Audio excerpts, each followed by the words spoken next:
네, 안녕하십니까. 저기 국가유산수리기술자 보수 분야 43회 대비 설명회 진행하는 박진환이라고 합니다. 반갑습니다. 아유, 박수까지 쳐주시고. 이름이 바뀌었어요. 그저께까지만 해도 문화유산수리기술자였는데 어제부로 법령이, 그러니까 작년에 법이 개정되고 그게 시행이 된 게 어제예요. 어제. 그래서 문화재수리기술자가 국가유산수리기술자로 어제부터 바뀌었습니다. 더 멋있죠? 문화재수리기술자보다. 국가유산수리기술자입니다. 오늘 문화재수리기술자 보수 분야 합격 전략 무료 공개 설명회 한다고 돼 있는데 합격 전략 같은 건 사실 솔직히 별로 없고요. 공부 열심히 하시면 돼요. 공부 열심히 하시면 돼요. 설명하니까 당연히 무료겠죠. 그리고 저는 그냥 사진하고 똑같죠. 이런 사람입니다. 저도 이제 공대를 졸업을 했고요. 이쪽을 전공을 하지는 않은데 저는 이제 토목을 전공했었어요. 근데 건축에 관심이 많아서 건축 쪽에 이제 수강을 좀 했고 그랬었죠. 전통건축 관련 과목도 듣고 그러다가 이제 일반 회사에 들어갔다 저도 이쪽으로 이제 턴을 해가지고 공부를 해서 합격을 해서 지금 현장에 있고 강의를 하게 됐습니다. 그러면서 저도 이제 공부를 하면서 되게 좀 기존의 자료들이나 이게 학술적으로 되게 정리되어 있는 분야는 아니거든요. 그래서 좀 갈급한 게 있어가지고 전통문화대학교 들어가가지고 석사를 졸업을 했고요. 졸업 논문이 우수상을 수상을 했습니다. 건축학회.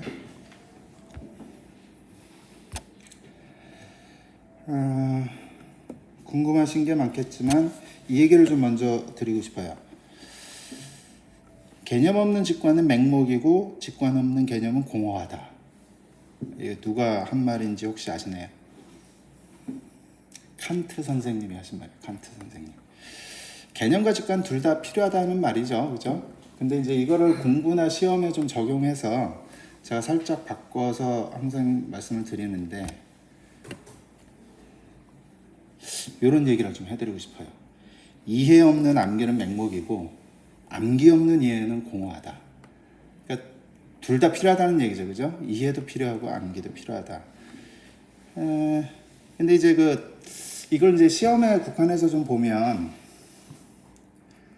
시험의 종류가 많잖아요. 그러니까 그레이드가 있죠. 그레이드가. 근데 이제 기사 시험 같은 경우는 사실은 예를 들어서 건축 기사 같은 경우는 조금만 이해를 하면은 그냥 계산해서 풀면은 이제 기사 따는 건 어렵진 않아요. 그리고 이제 안전 기사다 그런 거는 이해보다는 암기만 좀 하면 되죠. 근데 기술사급이나 이 시험 같은 경우에는 이해와 암기를 둘 다 잡지 않으면 쉽지가 않습니다. 그런데 이해와 암기를 동시에 이렇게 막 하기는 쉽지는 않거든요. 이게 스타일이에요. 그래서 이제 공부하는 스타일인데 어떤 분은 이해하려고 엄청나게 애쓰죠. 엄청나게 애쓰다 보면 암기가 되는 스타일이 있어요. 또 어떤 분들은 일단 난 성실하게 암기할 거야. 그래서 되게 반복해서 암기하다 보면 이해가 되는 스타일. 그래서 자기 스타일을 좀 잘 아실 필요가 있고 일단 저는 좀 이해 위주로 좀 강의하는 스타일이다.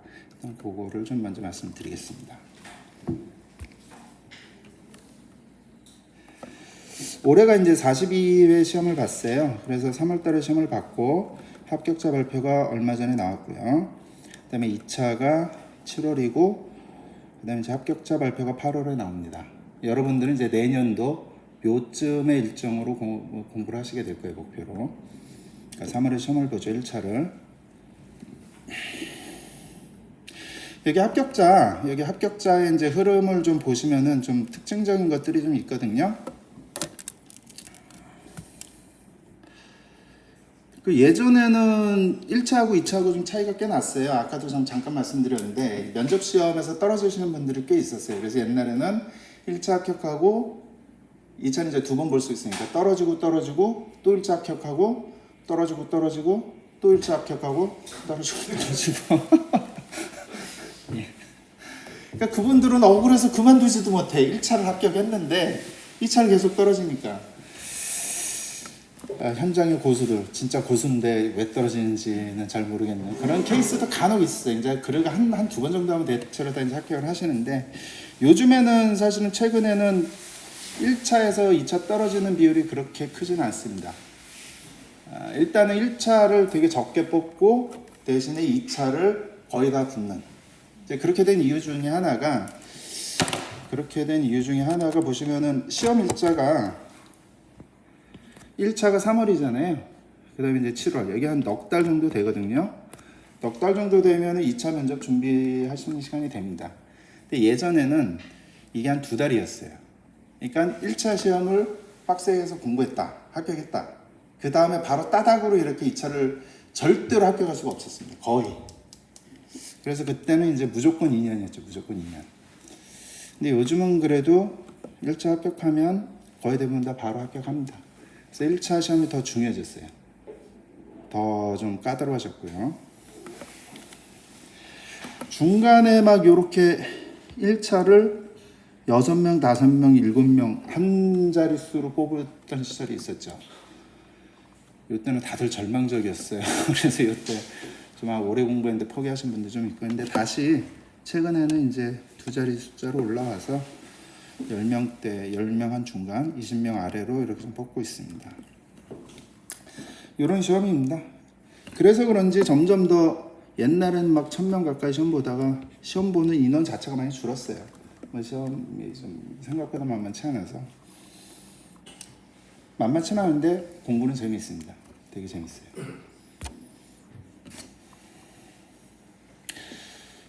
이게 이제 올해 나왔던 시험인데요.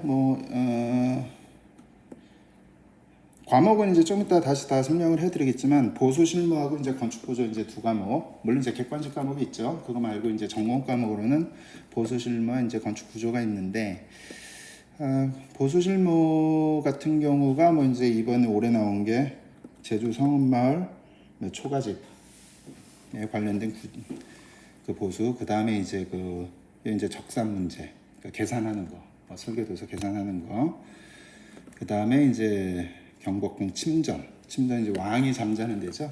이제 강연전이나 그런데 그 관련된 보수 문제가 나왔고, 사실은 처음이셔서 요 기출문제 해설 같은 경우는 크게 관심이 없으실 거예요. 그 기출문제 해설은 저 이제 카페가 있는데 좀 해놨거든요. 이때 관심 있으시면 여기 한번 보시면 됩니다. 이제 네이버 카페의 학구제라고 한번 들어와서 보시면은 좀 몇 가지 사항들을 보실 수가 있으세요.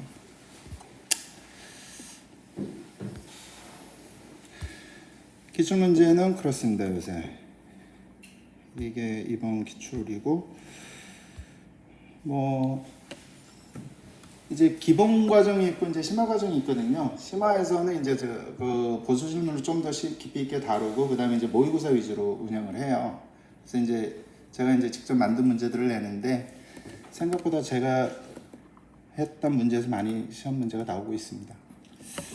자, 그건 그거고. 그래서 이제 처음이시니까 여기서부터가 이제 더 중요하다고 생각을 해요.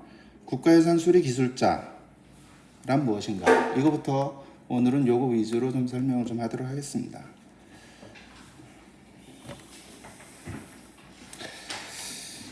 국가유산 수리기술자, 그 중에 보수. 이름은 되게 멋있는데 요걸 하나하나씩 한번 좀 뜯어보실 필요가 있어요. 국가유산 수리기술자, 보수. 요거를 이제 네 가지로 카테고리로 끊어서 좀 자세하게 한번 보면, 먼저 국가유산이라는 게 뭘까요? 국가유산이란 인위적이거나 자연적으로 형성된 국가적, 민족적 또는 세계적 유산으로서 역사적, 예술적, 학술적 또는 경관적 가치가 큰 문화유산, 자연유산, 무형유산을 말한다. 문화유산이란 우리 역사와 전통의 산물로서 문화의 고유성, 결의 정체성 및 국민 생활의 변화를 나타내는 유형의 문화적 자산, 유산을 말한다. 이게 정의입니다. 이게 국가유산 기본법으로 바뀌었죠. 옛날에는 이제 문화재보호법이었는데, 거기 3조 정의에 나오는 얘기예요. 국가유산을 정의하고 있습니다. 인위적이거나 자연적으로 형성된 국가적, 민족적, 세계적 인 유산으로서 역사적, 예술적, 학술적, 경건적 가치가 큰 유산 이것입니다. 이게 과목 중에 이제 법령도 있죠. 법령이 있습니다. 객관식이 그거 무시하시면 안 돼요. 이거 잘 보셔야 돼요. 왜냐하면 이 전공 과목에서 모든 과목이 이제 빠르게 40이고 그 평균이 60이잖아요.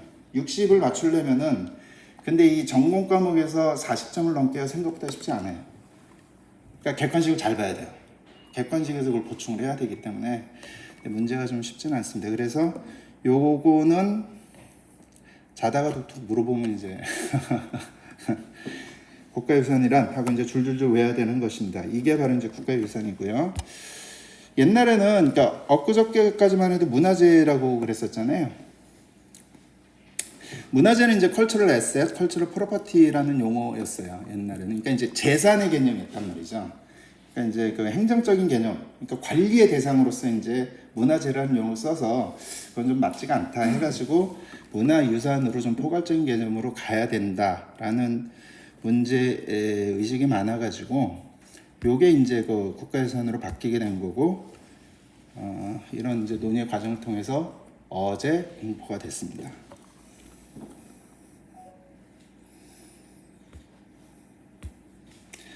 좀 더 이제 구체적으로 국가유산을 보면 일단 유형문화유산이 있고요. 그 다음에 무형문화재는 이제 별도로 이제 다룹니다.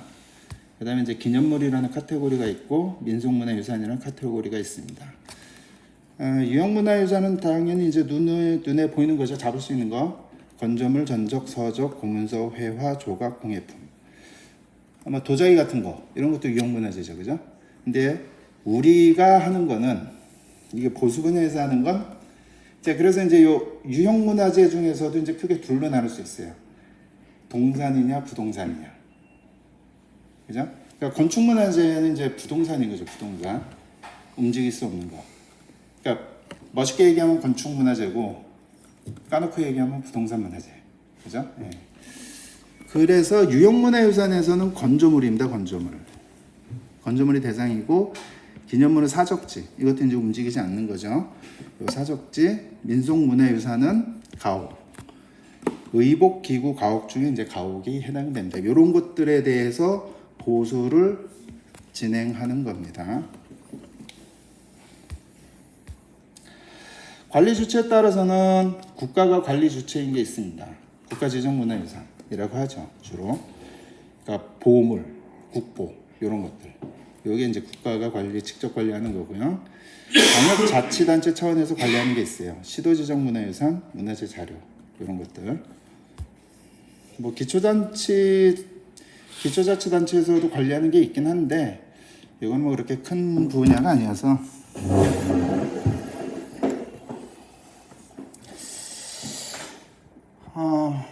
그 중에 지금 파란색 칠한 게 뭐냐면 요게 지정문화재라는 거예요. 지정문화유산. 요것만 이제 대상으로 하는 겁니다. 그 다음에 이제 민간이 관리하는 것도 있고, 이제 법을 보시면 이제 공부하시면 아시는 내용인 거고요. 또 문화유산위원회라는 게 있는데, 여기서 관리하는 게, 그러니까 분과가 있죠, 분과. 위원회 분과. 그게 건축분과, 동산분과, 사적분과, 천연기념물분과, 이런 것들이 있습니다. 이게 다 이제 사실은 문화유산이에요. 그 중에 이제 우리한테 해당이 되는 게 건축. 동산은 아니겠죠. 사적지 좀 관련이 있고, 천연기념물 아니고. 매장이나 이제 근현대 문화재도 되게 중요합니다. 그래서 근대 건축물에 대해서도 우리가 관리를 보수를 하고 있고요. 그 민속문화재 중에서는 아까도 말씀드렸지만 가옥이 해당이 되고, 그다음에 이제 세계유산은 이제 다 겹쳐 있겠죠. 여기 이렇게 있거나 이렇게 있단 말이죠, 그죠?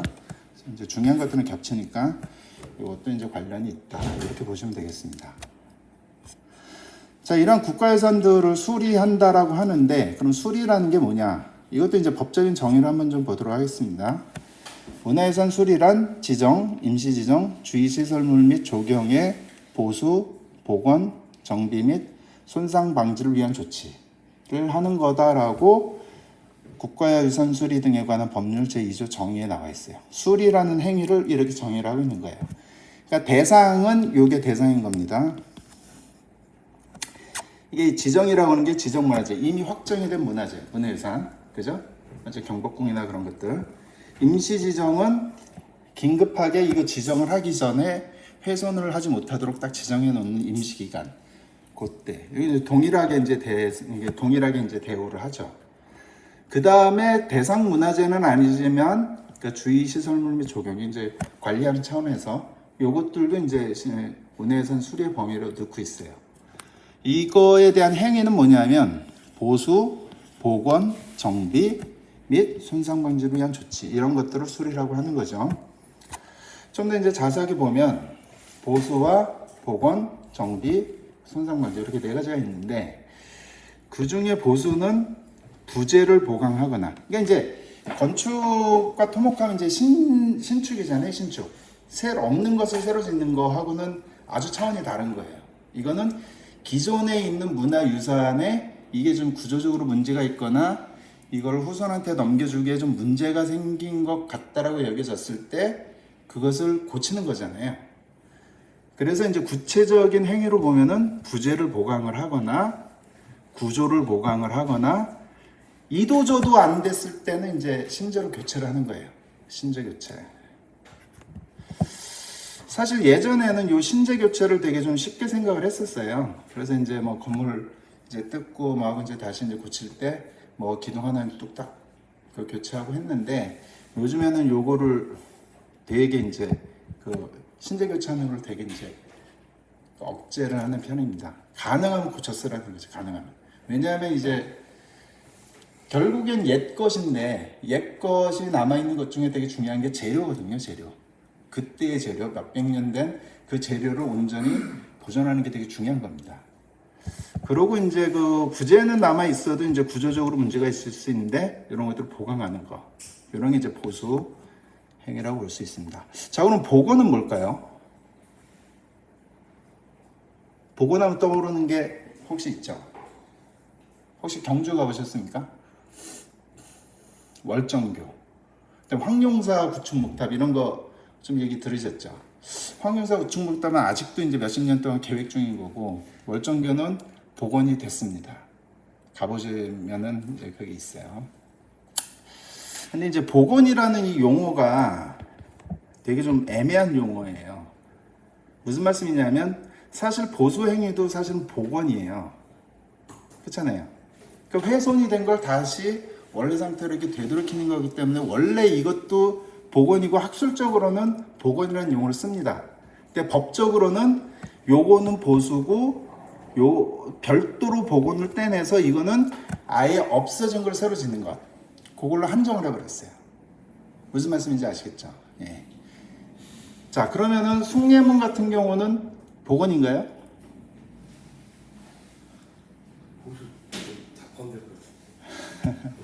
되게 어려운 문제였어요. 사실은 그게 이제 수리보고서를 보면 뭐로 돼 있냐면 복구공사로 돼 있습니다. 복구공사. 거의 다 탔지만은 사실은 거의 다 탄 재료들을 모아서 그것을 살려서 다 다시 세운 거거든요. 그래서 그거는 복원은 아닙니다. 이 개념에서 복원은 아니고 복구공사, 보수공사로서 이제 복구공사에 포함이 되는 경우인 거죠. 그래서 이제 복원 같은 경우에는 고증복원, 추정복원 이렇게 뭐 좀 나눌 수도 있는데 고증이 원칙이겠죠, 당연히. 사진이든 뭐든 역사적인 사료를 통해서 고증해서 복원하는 게 원칙입니다. 근데 어쩔 수 없이 추정복원하는 경우들이 있어요. 예를 들면 그 성 같은 데 보면 장대라고 있거든요. 그러니까 이렇게 좀 장수들이 이렇게 좀 보고하는 그 건물이 있는데 그 발굴지 보면 초석이 배치가 비슷해요. 그러니까 이제 그 남아있는 화성에 있는 그 서장대 그걸 가지고 똑같이 이제 복원을 해버려요. 뭐 지방성 같은 경우는 그렇습니다. 아주 그런 건 이제 추정 복원이 되겠죠. 그 다음에 이제 정비가 이제 주변 정비. 예를 들어서 대웅전이 있단 말이죠. 대웅전이 문화재인데, 문화유산인데, 그거 자체를 보수하는 게 아니라 그 뒤에 석축이라든지 뭐 그런 것들을 하는 게 이제 정비 사업입니다. 뭐 손상방지를 위한 조치 이런 것들은 이제 우리가 뭐 직접 하는 건 아니고요. 그래서 우리가 제일 중요한 건 요 보수다. 그 다음에 복원도 한다. 그 다음에 정비도 한다. 요 세 가지가 문화유산 수리라는 행위라고 생각하시면 되겠습니다. 교수님 저기 그 미륵사지 익산 그 동탑 서탑 중에 서탑은 오래 걸렸잖아요. 네. 그게 이제 보수. 그거는 보수죠. 그다음에 동탑은 여기 개념으로 보시면 복원이라고 보시면 됩니다. 예. 동탑은 가보신 분은 알겠지만 미륵사지 보면 되게 이질적일 거예요, 두 개가. 보기 싫어요. 맞습니다. 근데 이제 그때 물론 이제 그때 관여하셨던 교수님이나 그런 얘기 들어보면은 이제 학자 이제 실무적으로는 제대로 이제 실제로 두드려서 옛날 방식으로 해야 된다라고 했지만 예산이 너무 많이 들어가니까 결국엔 결정은 돈 때문에 그렇게 된 거죠. 그러니까 그래서 이제 그때 참여했던 분들이 욕을 많이 먹지만 좀 억울해 하시는 것 같다. 뭐 그런 게 있고요. 근데 그것도 이제 결국은 문화유산이라고 하는 게 그게 굳어서 내려오는 거잖아요. 이제 그렇게 대비되는 것 자체가 50년, 100년 후엔 그것도 하나의 문화유산으로서 인정이 될 겁니다. 그래서 이제 잘 말씀해 주셨는데 이 서탑 같은 경우에는 20년이 걸렸어요. 딱 20년 걸렸는데 이게 세계적으로도 되게 중요한 그 보건공사였습니다. 그러니까 그 수리공사였습니다. 그게. 그래서 그 20년 동안 하면서 수많은 보고서들이 나왔고, 그다음에 석조물에 대한 어떤 그 보수 기법에 대해서도 딱 그때 정립이 됐어요. 미륵사지. 그래서 미륵사지 문제는 되게 자주 나옵니다. 특히 최근에. 중요한 건물이죠. 자, 기술자에 대해서 이제 좀 보도록 하겠습니다. 기술자란 무엇일까요? 이것도 이제 법조문을 한번 보도록 하죠. 국가유산 수리 기술자란 국가유산 수리에 관한 기술적인 업무를 담당하고 국가유산 수리 기능자의 작업을 지도 감독하는 자로서 제10조에 따른 국가유산 수리 기술자 자격증을 발급받은 자, 이렇게 법에 명시가 되어 있습니다. 자, 그러면은 기능자란 무엇이냐?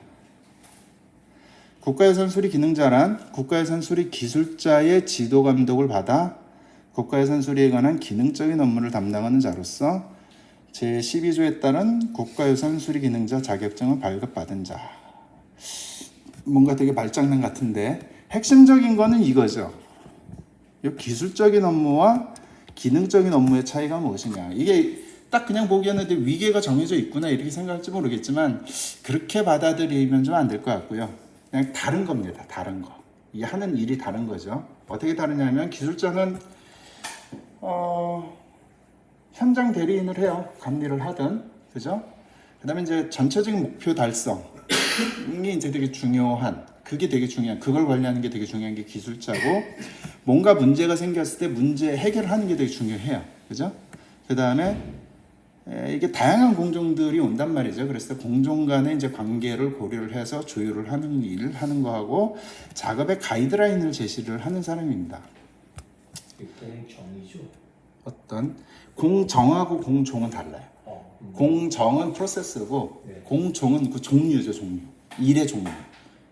그러니까 목공일이냐 석공일이냐 이런 건 공종. 공정은 프로세스. 예.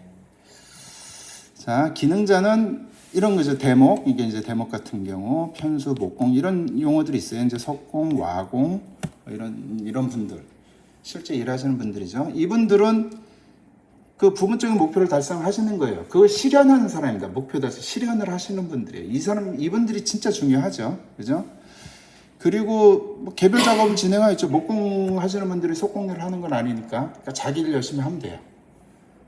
그 다음에 이제 단독 공종 자기 일을 열심히 하시면 되는 거고, 가이드라인 내에서 자율적으로 경험적으로 창의적으로 일을 하시는 분들입니다. 그래서 역할이 다른 부분이다. 그러니까 기술자는 판단을 하는 사람인 거고 그것을 실현하는 사람이 기능자다. 특히 우리 이건 일반 건설도 마찬가지일 거예요. 근데 그렇지만은 이 문화재 쪽에서는 이 기능자의 역할이 더 컸었어요. 그때보다 더 커요. 점점 더 이제 기술자 역할이 더 커지긴 하지만 이 대목분들이 사실은 옛날에는 그러니까 조선시대까지만 해도 이 대목 요 분이 건축가이기도 하고 설계자이기도 하고 실제 시공하는 사람이 다 했었던 거죠. 그죠? 그렇기 때문에 되게 프라이드도 강하고 그러세요, 이분들이. 그래서 기술자와 기능자는 이런 것이다. 그래서 실제로 나중에 가서 일을 하시게 되면 이런 일을 하게 되고 판단을 하시는 일이다. 그래서 많이 하셔야 돼요. 두루 하셔야 되고 그래야지 이분들이랑 얘기를 할 때 대화가 됩니다. 그리고 설득을 할 수가 있어요. 근데 기술적으로 설득을 못하면 무시당하죠. 당연히 그러겠죠. 예. 자, 그래서 역할이 다른 거다. 이게 뭐 지시하고 지시받고 그런 관계다라고 생각을 안 하셨으면 좋겠습니다. 자, 그럼 보수라는 게 뭐냐? 한번 보수로 넘어가 보도록 하겠습니다.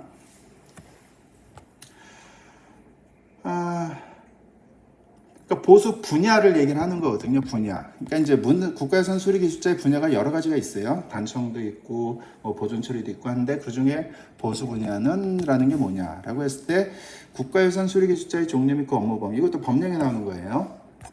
자, 보수기술자는 건축 토목공사의 시공 및 감리를 하고, 그죠? 되게 평범해 보이죠? 자, 나목. 감옥과 관련된 고증, 유구조사 및 수리보고서의 작성과 그에 따른 업무. 이게 유니크한 거죠. 이게 유니크한 거죠. 그죠? 이건 일반 건설에서도 다 하는 거예요. 그냥 일반 건설 기사, 기술사들이 하는 거고, 거기에 더해서 뭐 국가유산 수리 기술자들이 하는 행위가 유니크한 행위가 이런 것들입니다. 고증하는 거, 유구조사하는 거. 왜냐하면 수리를 하려면 해체를 해야 되거든요. 해체를 하다 보면 일단 이제 실측 설계에서 뜯지 않은 상태에서 이렇게 문제가 있을 것 같다라고 설계가 나오지만 실제로 뜯어보면 몰라요. 달라요. 그렇기 때문에 뜯을 때 후락 뜯어서 해체해서 이 폐기하는 게 아니라 하나하나씩 뜯어가지고 이게 역사적으로 어떻게 지어진 거고 요 부지의 흔적을 보니까 못자국을 보니까 요건 어디에 썼던 거고 이런 것들을 조사를 하셔야 돼요. 그러한 안목이 되게 중요합니다. 그리고 결국에는 이 수리 행위 자체가 되게 중요한 행위이기 때문에 이 수리 행위에 대해서 이 보고서를 써서 남기는 게 되게 중요해요. 정말 중요한 일이에요. 이게 되게 중요한 일입니다.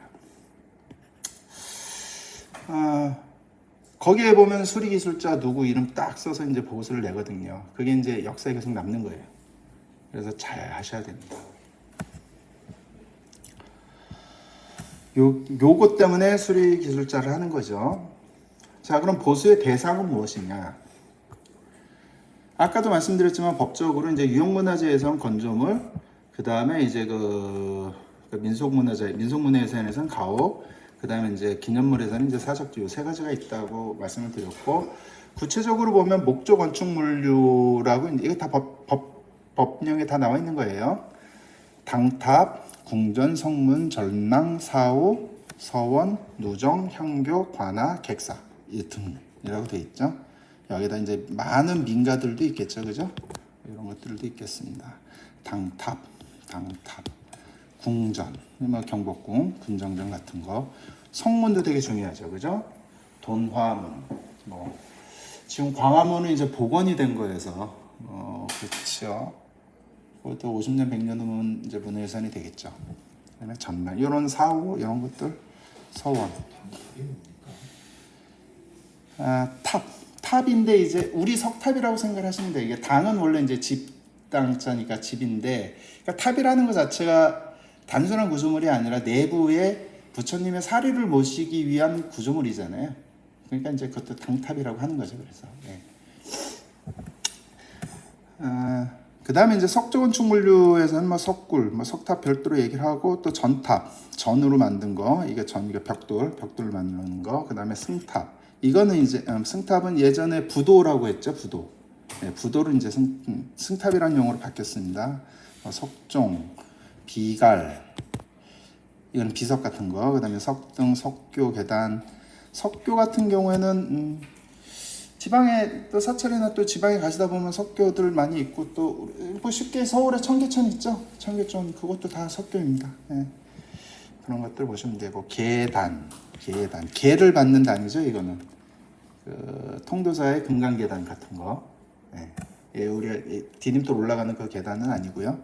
석단, 석빙고, 첨성대, 당간지 이런 것들은 이제 석조건축물류고 분묘는 사실은 이제 거의 건드리진 않아요. 그러니까 실제로 보수하는 일은 이제 외부에 있는 이제 이제 보존 처리 쪽에서 많이 하는데 실제로 내부에 왕릉 무덤을 파가지고 내부를 보수를 하지는 않습니다. 이제 겉으로 드러난 게 이제 병풍석이라든지 이런 건 이제 보수를 하죠. 그다음에 조적조로서 이제 청사, 학교, 병원, 역사, 성당, 교회. 아까 이제 요게 탑이 그런 건데 요 당탑은 그 중에 목조로 만든 탑이 있어요. 예, 탑 중에 목조로 만든 탑. 그게 법주사 팔상전 같은 거 그런 것들 대상이라고 보시면 됩니다.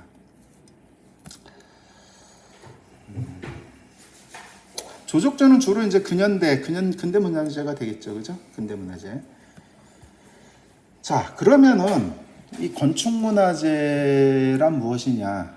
요거를 좀 아실 필요가 있어요. 가장 우리의 대상인 거죠, 그죠? 대상을 폭넓게 얘기하면 이제 건축 문화재인데 다른 말로 얘기를 하면 이제 건조물 문화재입니다. 건조물 문화재. 또 다른 말로 얘기하면 아까 말씀드렸듯이 부동산 문화재고요. 그러니까 땅에 붙어서 움직이지 않는 거. 이 건이라는 것 자체가 그런 거잖아요. 세우는 거잖아요. 땅에 세우는 게 기본이거든요. 움직이지 않는 거. 그래서 건인 거고 요런 건데 이게 그래서 그럼 건축이냐? 그러니까 우리가 알고 있는 단순한 건축이나 그것만 아니에요. 그래서 좀 포괄적이다라는 것 때문에 좀 요거 용어를 좀 아실 필요가 있다는 얘기입니다.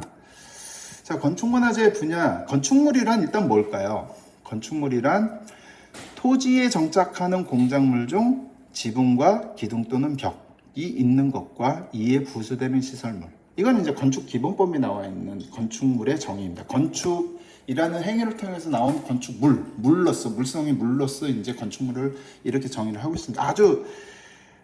아주 적확한 정의라고 봐요.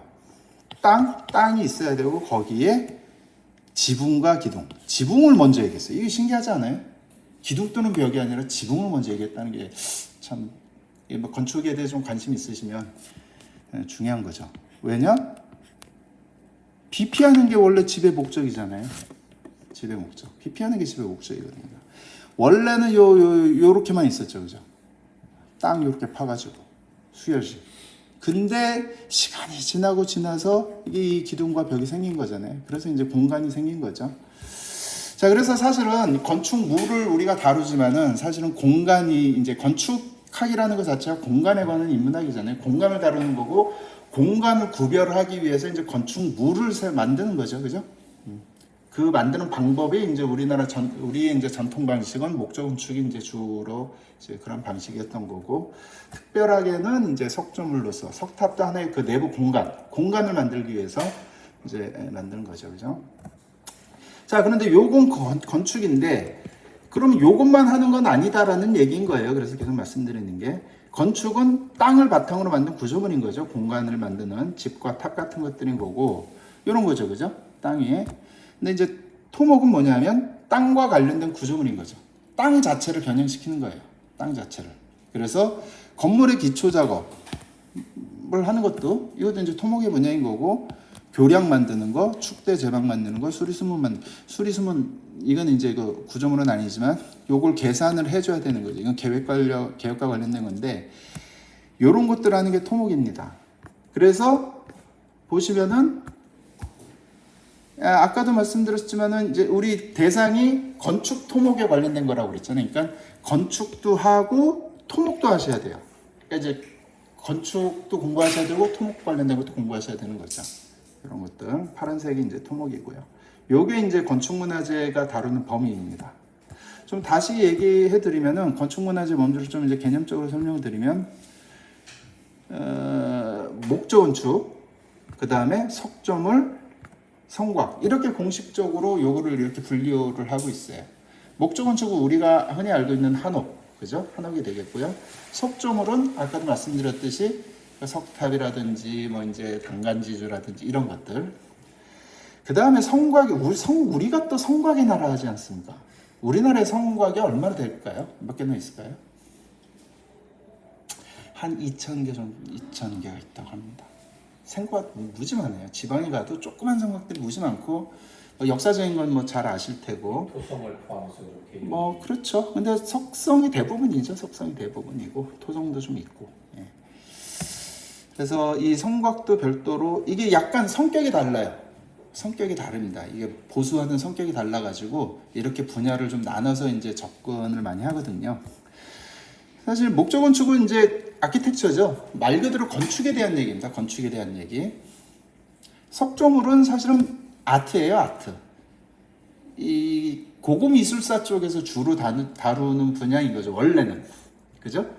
그쪽에서 먼저 조사 시작했고 뭐 했고 이렇게 보존 시작했고 했는데 우리가 왜 보수 기술자가 왜 이거를 다루느냐 하면은 그런 아트적인 게 아니라 보수하려면 어쨌든 구조적인 부분을 건드려야 되잖아요. 해체하고 구조적인 안전성 검토해서 거기에 대한 대안 마련을 해가지고 보수를 해야 되기 때문에 그래서 이제 이게 이제 보수 기술자가 하는 분야로 이제 들어가는 거죠. 그 다음에 이제 그 성곽은 사실은 이거 엔지니어링입니다. 이거 순수한 토목공학이라고 볼 수 있어요. 되게 중요한 거죠. 그래서 이 세 가지를 다 해야 된다. 굳이 이제 그 파트를 나누자면 건축문화재로 이제 뭉뚱그려져 있지만 이제 목조 건축, 아키텍처도 아셔야 되고 이제 아트로서도 접근을 하셔야 되고 왜냐하면 그래서 요거는 사실 구조적으로는 그렇게 어렵진 않아요. 근데 대신에 역사를 좀 알아야 되죠. 이제 같은 탑이어도 이게 신라계 석탑인 건지 이게 백제계 석탑의 그 각각의 특징이 무엇인지 각 부재, 그러니까 이제 구조적으로 접근하는 별건 아니지만은 그게 역사적으로 접근했을 때는 많은 지식이 필요하다는 거죠. 판단을 해야 되니까. 그래서 공부를 하는 겁니다. 성곽은 좀 순수하게 엔지니어링적인 부분이긴 한데 뭐 이제 이것도 이제 이론적으로는 그렇게 어렵지는 않습니다. 그래서 개별 성곽들 중요한 성곽들 있잖아요. 남한산성, 북한산성, 한양도성, 그 다음에 이제 뭐 강화성도 포함하고 수원화성 이렇게 5개 정도를 좀 잘 아시는 게 좀 필요한 거죠. 그 개별 성곽의 특성들 그걸 아시는 게 좀 필요합니다. 자, 이 모든 것들이 건조물 문화재이기 때문에 공통적으로 가지고 있는 게 뭐냐? 기초죠. 목조 건축에도 기초가 필요한 거고 석조물에도 기초가 필요합니다. 그죠? 성곽에도 기초가 필요해요. 그래서 이제 요거를 다 아루어서 밑에서 깔려 있는 게 기초다. 이것도 이제 엔지니어링적인 부분인 거고 다 기초가 포함이 되고 있다. 발굴하게 되면은 이제 거기에 묻혀 있었던 뭐 초석지까지 해가지고 그 밑에서부터 이제 지층 발굴하고 그렇게 하죠. 그래서 문화재 저거 하려면은 이거는 발굴 조사를 해야 되는 거고 그래서 나오는 조그만 단초를 가지고 연구를 하고 하는 거죠. 그 풍납토성 그 발굴 보고서 보시면은 사실은 그게 시험 문제에 나오는 거하고는 상관이 없는데 그쪽 발굴 보고서 보면 되게 재미있는 것 같아요. 그쪽이 그 백제 시대의 그 토성 축성 기법들 이런 게 대상입니다. 좀 더 구체적으로 좀 보시면은 그래서 이제 좀 더 얘기를 드리면은 이게 공부할 내용이 제일 많아요. 구조적인 부분이 있기 때문에 구조적인 이해를 해야 되는 부분이 되게 많기 때문에 이게 한 7-80%라고 보시면 됩니다. 목조 건축이 이해하는데 공부하는 분량으로서도 이게 제일 많고요.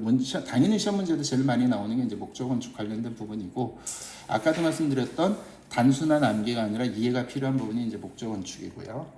그래서 목조 건축을 위주로 할 거고요. 보시면은 이게 이제 계암사 대웅 보전인데 다 비슷해 보이죠? 또 절 가면 이제 대웅전 이렇게 생겼고 다 비슷해 보이지만 개별 건물마다 다 다르죠. 이게 이제 내용 속사를 보시면은 이런 거죠. 땅이 있고 여기 이런 게 이제 초석이죠. 초석. 이제 여기 이제 외부는 이제 기단이라고 하는데 그 이제 테두리 이제 둘러주는 거고 그 위에 기둥 세우고 기둥에 이렇게 둘러주고 이러면 이제 기둥이 이제 흔들리지 않고 쓰겠죠. 그 다음에 요런 게 이제 되게 복잡해 보이는 걸 이제 공포라고 하죠. 공포. 그죠? 예. 공포를 올려주고 그 위에 이제 공포 잡아주고 이렇게 요게 이제 보입니다. 우리가 되게 알고 있는 대들보라는 거고 요건 이제 충량이라고 하는 건데 이제 이렇게 올라가고 이게 올라가면서 이제 요게 요런 게 이제 돌이라고 하는 거고 그 다음에 이 도리가 올라간 다음에 이제 이렇게 석가래를 올리는 거죠. 그죠? 올리고 이제 여기 이 위에 지붕을 올리는 거예요. 지붕을 넣는 거죠. 자, 이게 시공 순서는 이래요. 시공 순서는 이렇습니다. 시공 순서는 당연히 밑에서부터 가야 되겠지만 자, 건축의 필요성에 의해서 보면은 사실은 지붕이 필요한 거죠. 지붕이 필요한데 그 지붕을 지탱을 하려다 보니 석가래라는 부재가 필요한 거죠. 그죠? 그렇게 석가래는 이제 기울어져 있어야 돼요. 옛날엔 방수 그런 기술이 없었으니까 이런 이 옥상 같은 게 없었잖아요. 그럴 수가 없잖아요. 그래서 이렇게 무조건 경사져야 돼요. 그것을 경사진 석가래를 받아주기 위해서 필요한 부재가 아까 얘기했던 가로 부재, 도리가 되는 거죠. 도리를 잡아주기 위해서 또 이렇게 도리의 직각으로 걸어주는 게 그게 대들보입니다. 거기까지가 이제 지붕 가구가 되는 거고 그것을 지붕을 들어 올려서 딱 버텨주는 게 기둥이 되는 거죠. 그죠? 목적을 생각하면 거꾸로 생각해서 보시면은 이해하기가 훨씬 쉬워요. 제가 이번에 우수상 받은 논문도 사실은 그 컨셉으로 이제 쓴 논문이거든요. 좀 더 이제 자세히 보시면은 이렇게 이제 좀 보여드릴 수가 있어요. 이렇게 여러분들 공부하시기 이해하기 좋게 이렇게 좀 제가 좀 스케치업으로 만들었거든요. 이게 이제 방금 얘기한 것처럼 되게 단순하지만은 디테일로 들어가면 복잡하겠죠, 그죠? 뭐 기둥 보호 놓고 석가래 놓고 지붕 올리면 뭐 목적은 끝나는 거지 뭐. 그걸 이해했다고 생각하시면 안 되는 거예요, 그죠? 깊이 있게 들어가야 됩니다. 그래서 하나하나 부재를 어떤 기준으로 만들고 어떤 기준으로 배치하고 어떻게 조립이 되고 그 결과하는 방법 그런 것들을 이제 수업 시간에 각 부재별로 이제 보게 될 겁니다. 안에도 좀 잠깐 보시면은 이렇게 내부가는 이렇게 되겠죠, 그죠? 이런 것들을 보시려면 답사를 가셔야 되죠, 그죠? 답사 가서 특히 이제 사찰 같은데 가서 딱 보시면 올려다 보시면은 요게 잘 안 보이실 거예요. 왜냐하면 다 천장을 치기 때문에 가셔도 이제 이렇게 내부 구조 보기가 쉽지는 않습니다. 그래서 이런 것들을 제가 이제 좀 가능하면 여러분들이 이해하기 쉽게 다양한 어떤 도구를 통해서 좀 이해시켜 드리려고 하거든요. 그리고 관련해서 제가 이제 저기 유튜브에 좀 올려놓은 게 있는데 다포 정각포의 구조라고 사실 이 공포가 제일 복잡하다고 생각을 해요. 여러분들이 요 관련해서 지금까지 동영상을 해놓은 게 있으니까 한번 공부를 보시면은 좀 도움이 되실 겁니다. 그러면 개별 부재들이 어떻게 이제 조립이 되는지 각각 이런 것들을 좀 해놨어요. 그래서 또 한 아마 가지는 요거만 보시면 위에 있는 소로인데 이 공포 부분은 다 이해가 가능하실 일단 겁니다. 기현대 위에 있는 소로는 운두가 없겠죠. 왜냐하면 여기에 가로 세로뿐만이 아니라 45도로도 부재가 지나가기 때문에 운두가 남아나지를 않아요. 그래서 운두가 없는 접시소로를 설치를 하게 되고 접시소로 형태는 나중에 필요하시면 제가 이제 유튜브가 알려드릴 테니까 한번 보시고요. 그래서 저는 일단은 여러분들이 최대한 이해할 수 있도록 돕는 게 제 역할이다라고 생각을 해요. 그러니까 공부는 여러분들이 하는 거고, 그러니까 학원의 역할이 뭐냐라고 했을 때 뭐 시험에 좀 해서 이거 외울 거 던져주는 게 학원이냐? 뭐 그것도 되게 중요해요. 암기로 접근하면. 근데 저는 가능하면 이제 이해 위주로 접근을 하겠다라고 말씀을 드리는 거고, 물론 암기할 덩어리들은 많이 던져드릴 겁니다. 열심히 암기하셔야 돼요. 하지만은 이해를 먼저 할 수 있도록 열심히 도와드리겠습니다. 이게 이제 기본적인 목적 건축 가구 구조이고요. 요거는 저 한번 좀 읽어드리고 싶게요. 이제 김봉률 교수님이라고 되게 유명한 교수님이신데, 우리가 찾고자 하는 바가 한국 건축의 이론이라면 이는 곧 집합성의 이론이 될 것이다. 왜냐하면 하나의 단위 건물을 짓는 행위는 다분히 인습적이고 보편적인 관습에서 출발하고 여기에는 건축적 개념이나 이론이 끼어들 여지가 없다. 과거의 건축가들이 고심한 것은 건물과 건물 또는 여타의 부분적 요소들을 무엇을 위해 선택하고 어떻게 조합하는가 하는 집합적 방법이었다.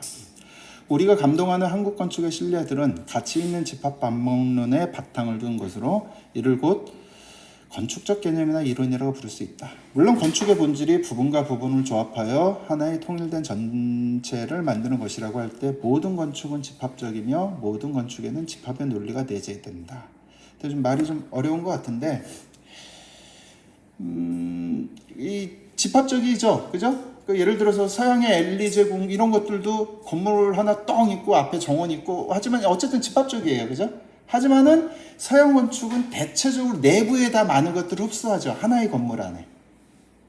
하지만 우리나라 동양, 특히 우리나라 건축물은 개별 건물을 다 이 배치가 되게 중요한 거예요. 한 건물이 하나의 목적을 달성을 하고 그런 것들을 어떻게 배치하느냐가, 그러니까 이분의 관점은 그거인 거야. 하나의 건축물을 짓는 거는 뭐 다분히 인습적이고 보편적인 관습일 뿐이지 그걸 짓고 그걸 잘 배치하는 게 되게 중요하다라는 관점이긴 한데 되게 중요한 거예요. 그래서 우리 건축의 어떤 감동을 받는 부분은 그 포인트죠, 그죠? 대청마을에서 딱 앉아서 봤을 때 저 문을 살짝 넘어서 저 너머에 있는 산들, 이렇게 안대들이 이렇게 딱 펼쳐져 있는 것들을 되게 좋아하잖아요, 그죠? 우리가 바라보는 대상이 아니라 실제로 거기 앉아서 그렇게 하는 그런 건축인데, 그게 물론 중요함에도 불구하고 우리가 하는 거는 다분히 인습적이고 보편적인 관습을 공부하는 겁니다. 지금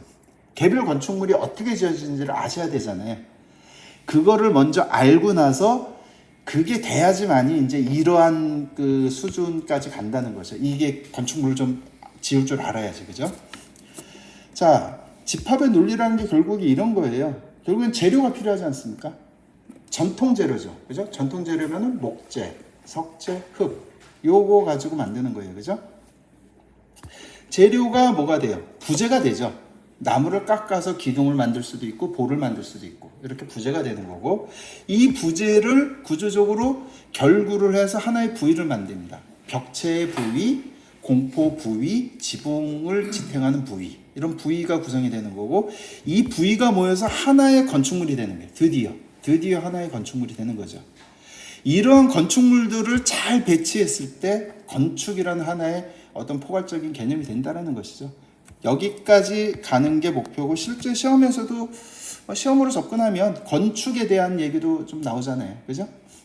어떤 이 경복궁 궁궐의 배치 기법이라든지 이런 것들이 나온단 말이죠. 그래서 여기까지도 아셔야 되는데, 기본적으로는 우리가 알아야 될 건 요 건축물을 어떻게 짓는지를 이해를 하는 게 대부분의 이제 공부의 내용이다. 그렇게 아시면 되겠습니다. 자, 그럼 건축물의 이 목조 건축의 유형이 어떻게 있느냐? 딱히 교과서적으로 정리되어 있는 건 없습니다. 이제 근데 누구나 이제 이렇게 얘기를 하니까, 제가 근데 얘기하고 싶은 건 이 두 가지예요. 의례적인 전통이 강한 건축물과 생활적인 전통이 강한 건축물이 있어요. 의리에 쓰이는 건축물과 생활에 쓰이는 건축물. 그러니까 실용적인 건축물이 되겠죠. 이거는 이제 이렇게 그라데이션으로 표시를 했듯이, 이게 사실 경계가 막 칼로 무자르듯이 이렇게 경계가 정해져 있는 건 아니에요. 어느 게 더 강하냐죠. 예를 들어서 궁궐 건축 같은 경우, 이제 건축 유형은 크게 궁궐 건축, 관용 건축, 불교 건축, 유교 건축, 민가 건축, 그죠? 민영 건축이 되겠죠. 그다음에 이제 근대 건축, 이렇게 좀 요러한 파트들을 배우실 거예요, 구체적인 건축물들은. 그래서 궁궐 건축 같은 경우에는 정전, 편전, 침전 이런 것들이 포함이 되겠죠. 구체적으로 정전이라고 하면 근정전, 그죠? 인정전, 창덕궁의 인정전, 그죠? 경복궁의 근정전, 창덕궁의 인정전, 이런 것들. 그 다음에 창경궁의 명정전, 이런 게 정전입니다. 편전도 있죠, 그죠? 편전도 있고 침전, 이런 거는 되게 의례적인 건축물이에요. 그래서 이쪽에 극한으로 가 있는 거죠. 하지만은 궁궐 건축 중에서도 뭐 침전은 조금 더 이쪽에 가까울 테고, 그죠? 수락관이나 이런 것들은 다 이제 생활적 전통으로 가겠죠. 그리고 여기 이제 궁궐 건축 중에서도 요거는 궁궐 안에 있는 산 사람들이 생활하는 공간인 거고, 정자각, 제실, 능침 이런 것들은 뭐예요? 죽은 자들의 공간인 거죠, 그죠? 왕릉에 있는 그런 것들도 이제 공부를 해야 되는 거고요. 또 기타 이제 그 왕가에서 이제 관여하는 어떤 건축물로서는 종묘, 사색, 황고 이런 것들이 있고요. 그다음에 이제 관용 건축은 크게는 객사, 가명, 관아 이런 것들이 있습니다. 뭐 이거 뭐 지금 이 시간에 자세하게 설명드릴 수는 없지만, 이렇게 이제 그 행정을 위한 건물하고 이런 이제 군사적인 건물들까지 포함이 되는 거고요. 불교 건축은 일단 불전이라고 할 수 있죠. 불전이 제일 중요하죠. 대웅전, 뭐 부석사 무량수전, 뭐 이런 어쨌든 부처님을 모신 게 이제 불전인 거죠, 그죠? 그 다음에 이 종루도 좀 중요한 건축인 거고, 료는 이제 숙소예요, 숙소. 스님들 사는 방. 이제 대방이라는 개념은 이제 있고, 그 다음에 탑, 석등, 당간지주 이런 이제 석조물까지 다 포함을 해서 불교 건축의 유형이라고 볼 수 있고요. 유교 건축은 사당, 강당, 무제, 누정 이런 게 볼 수 있어요. 이 사당, 강당, 누제 이게 어디에 있냐면은 이 사실 유교 건축은 이게 제사적인 기능하고 그러니까 강학적인 기능이 모두 이제 두 개를 같이 포함하고 있어요. 그래서 향교 이제 그 명륜 저기 어디냐 어디죠? 성균관이죠. 그게 가장 큰 이제 유교 건축의 이제 대학이라고 할 수 있잖아요, 그죠? 거기도 보면 크게 공간적으로 강학 공간과 제사 공간이 분리가 되어 있습니다. 항상 이런 구성으로 되어 있어요. 그래서 이 제사를 지내는 공간에 이제 사당이라고 하고 공부를 하는 공간은 이제 강당이라고 합니다. 이게 이제 그 향교 같은 경우가 성균관 향교 같은 경우는 뭐 관리학교죠, 관리학교. 그 다음에 서원이라고 하는데 지방에 가면 서원 많잖아요. 요런 거는 이제 사립학교라고 보시면 됩니다. 여기도 제사시설과 그 다음에 강학시설이 이제 다 이렇게 비슷한 구성으로 되어 있습니다. 이런 것들의 특징이 있겠죠. 그냥 똑같이 짓지는 않겠죠. 그런 것들의 차이점을 보게 되는 거고, 민가는 이제 일반적인 반가라고 하면 양반집들은 이제 궁궐을 쫓아가려고 하니까 크게 특징이 좀 비슷할 수가 있어요. 근데 이제 초가나 너와 불피는 이거는 이제 구조적으로 이제 각각의 특징이 있습니다. 이번에 시험에 이제 초가 관련된 시험이 나왔죠, 그죠? 뭐 몇 년에 한 번씩 이렇게 문제가 계속 나오고요. 근대는 성당, 교회, 학교, 병원, 공공기관, 주택 뭐 이런 것들입니다. 뭐 뻔하죠. 성당은 명동성당이 제일 중요하겠죠. 그거를 기본적으로 잘 아셔야 되고, 몇 년 전에도 시험에 나왔고 이번에 나바위 성당 나왔잖아요. 나바위 성당은 명동성당은 정통 이제 그 서양 건축물인 거고, 올해 시험에 나왔던 나바위 건축은 한식과 양식이 혼합된 양식의 건축물이었어요. 뭐 이제 그런 특징들이 있습니다. 그런 것들을 배웁니다. 그래서 이 순서로 좀 배우게 될까요? 이게 제일 중요한 게 어쨌든 궁궐 건축이 제일 기술적으로, 궁궐 건축은 그 시대에 가장 고급한 기술을 수용한 건물이기 때문에 이거를 가장 위주로 배울 수밖에 없습니다. 그죠? 그 다음에 이제 불교 건축은 그 각 사찰의 어떤 역사를 포함하고 있기 때문에 개별적인 특성들이 되게 많죠. 그런 것들을 해서 이 두 개가 제일 중요하고요.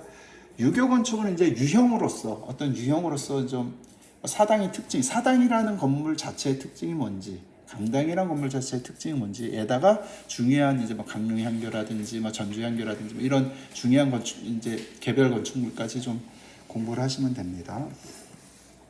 이 건축 유형적으로 이렇게 되고요. 그걸 좀 사진을 좀 더 보면은 궁궐 건축은 이런 거죠. 요거가 어떤 건지, 요게 이제 어떤 건물인지를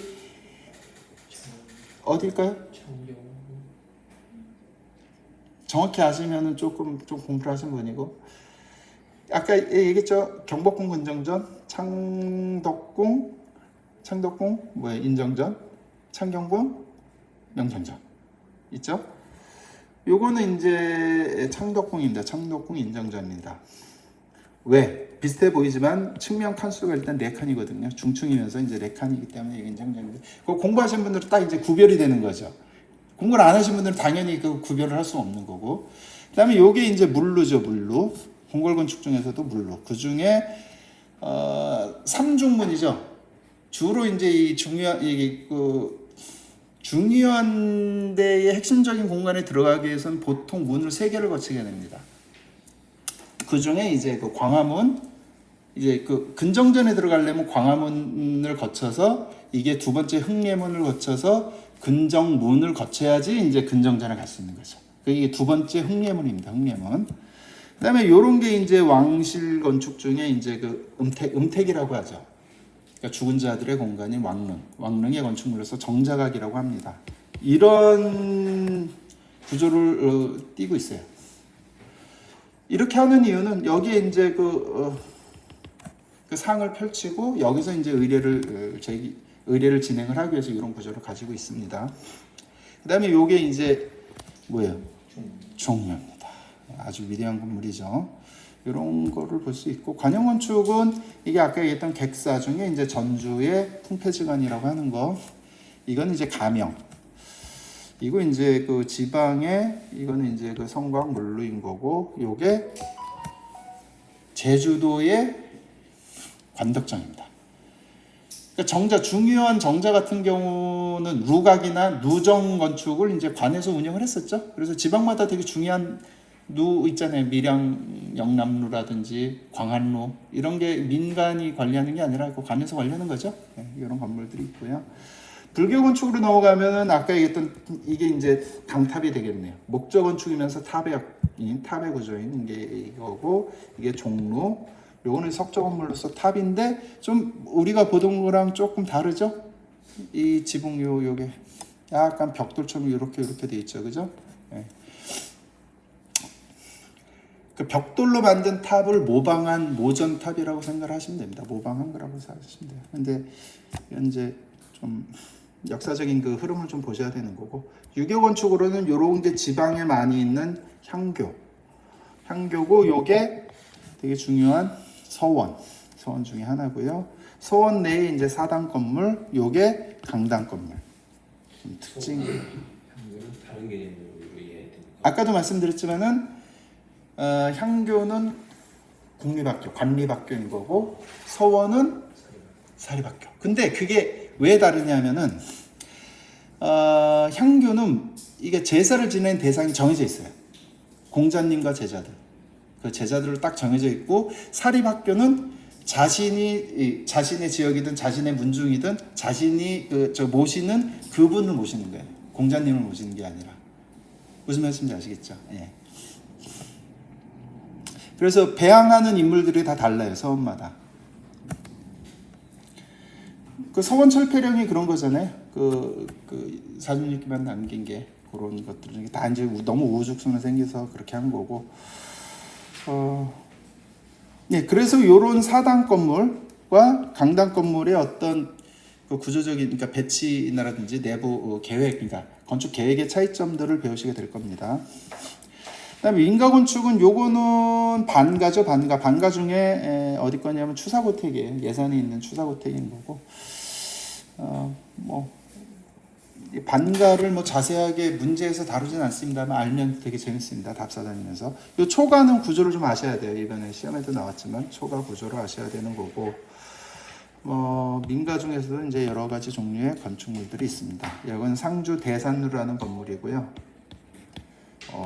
민가에서 지은 건데 이렇게 T자 형태로 지은 되게 좀 독특한 건물이고, 또 그러면서 이제 중층이죠. 흔하지 않은 건물입니다. 그 다음에 요거는 이제 이거를 구분할 수 있는 분은 별로 없으실 텐데, 제사 건축이라고, 이게 또 하나의 특별한 민가에서 만드는 이제 문중에서 만드는 특정 유형의 건축물이라고 보시면 되겠습니다. 대산루는 어디 있는 거예요? 네. 상주. 예, 상주의 대산루입니다.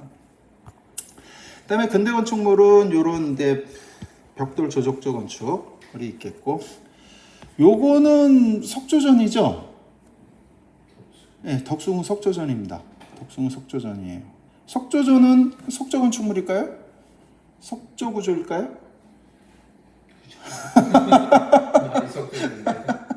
구조적으로 벽돌조입니다. 겉에 이제 돌 붙인 거. 예. 아무튼 그런 거고, 이제 근대 목조 건축은 이제 건축 공부하신 분들은 잘 아시겠지만 이런 트러스 구조가 기본이죠. 지붕을 지탱한 트러스 구조가 기본인 거고, 이게 우리랑은 좀 많이 다른 거죠. 우리는 이제 아까 얘기했지만 큰 보호가 지나가서 이렇게 받쳐주고 하는 건데, 약간 구조적으로 좀 다릅니다. 그거를 이제 자세하게 말씀드린 거고, 요거는 구조적으로는 이게 이제 그 강화성당인데, 성공의 강화성당인데, 구조적으로는 이게 한식 구조지만은 용도를 이제 그 성당으로 이제 활용한 되게 좀 유명하고 이쁜 건물입니다. 올해 시험에 나왔던 나바위 성당은 사실은 흔하게 안 다루는 거죠. 주로 이제가 한양 이렇게 복합 양식의 건축물에 대표적으로 이제 요거를 많이 공부를 하는데 사실 구조적으로는 그 복합 양식은 아닌데 이게 활용을 그렇게 했다라는 건데 실제로 나바이 성당은 실제로 양식이 혼합된 양식인 거예요. 그거를 좀 이번에 제가 좀 모의고사 때 좀 주요하게 다뤘는데 좀 시험 문제 나와서 좀 도움이 됐었으면 했는데. 자, 그리고 요거는 이제 그 석조물로서는 요게 탑이고 요거는 백제계 탑입니다. 정림사지. 그다음에 요게 석등. 화엄사 각황전압 석등. 이게 크기가 얼마나 될까요? 크기가 높이가 2m, 예? 2m 한 50. 2m 50이요. 느낌. 뭐 보통의 석등은 그래요. 근데 요게 한 6m 가까이 됩니다. 요 꼭대기까지. 상당히 커요. 이거 엄청나게 큰 겁니다. 그다음에 우리가 지금 되게 잘 아는 단간지주. 유용준 선생이 쓴 책에 부석사 무량수전 단간지주 앞에서 뭐 어쩌고 그런 문구가 있잖아요. 그게 이제 단간지주입니다. 원래 유명한 오래된 사찰에는 이 단간지주들이 있는 거죠, 그죠? 단간지주는 당이 이제 깃발이잖아요, 깃발. 당. 그 사찰을 나타내는 깃발이에요. 간은 뭐예요? 간은 그 기를 다는 대죠. 이게 당간입니다. 당간지주는 요 당간을 지지하는 지주입니다. 지주. 그래서 당간지주라고 하는 거예요. 네. 자, 그다음에 이제 석축, 성곽, 석축, 교량 뭐 이런 구조예요.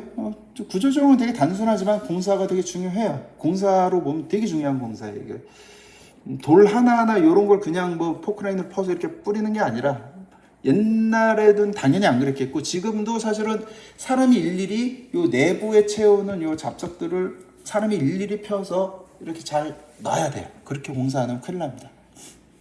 되게 중요한 공사죠. 요건 이제 석교 중에 이제 한평고막천 석교 이게 되게 오래된 거고 고려말 조선 초로 보고 있는데 구조적으로 보면 요런 이제 이런 형교라고 하거든요. 이렇게 보를 통해서 이렇게 하는 거. 하나는 이렇게 홍교라고 하죠. 그러니까 홍해 구조. 이건 구조적으로 되게 특징이 달라요. 이런 거에 대해서 보실 겁니다. 작년인가 재작년에도 요거 특징을 딱 드러내는 시험 문제가 나왔었죠, 그죠? 보시고 요거는 이제 불국사 석축의 우리나라 석축의 진짜 석축의 어떤 예술적인 경지로 끌어올린 이 구조물이 이 불국사 가구식 석축입니다. 되게 중요한 거죠. 뭐 기타 이제 그 왕릉에 이런 성물 배치가 어떻게 되는지 그거 상식적으로 아셔야 되고요. 그러면은 왕릉 답사 가실 때 재밌어요. 성물이 어떤 식으로 배치가 되는지 딱 보시면. 그 다음에 이게 사직단이죠. 아무것도 없는데 이게 뭔가 하는데 이게 되게 중요한 시설물이죠. 왕이 그 제사를 지내는 건물로서 사단과 직단이 있는 거죠, 그죠? 사는 토지신을 모시는 거고 이제 직은 이제 곡식신을 모시는 두 개의 단입니다. 그다음에 요게 이제 그 근대기에 있었던 기구 관사창이라고 중국식이면서 한식 지붕을 얹었고 뭐 서양식도 있고 가구는 이게 이제 그 절충식 구조의 또 대표적인 건물이고요. 요게 시험에 안 나왔는데 조만간 나오지 않을까 좀 생각이 들기도 합니다. 그다음에 이제 공업장습소 이거는 근대이면서 근대식의 이제 목조 건축 몇 개 남아 있지 않은 목조 건축. 예, 중층 2층 목조 건축으로서 되게 중요한 거죠. 이게 어디 있냐면요. 대학로 있어요.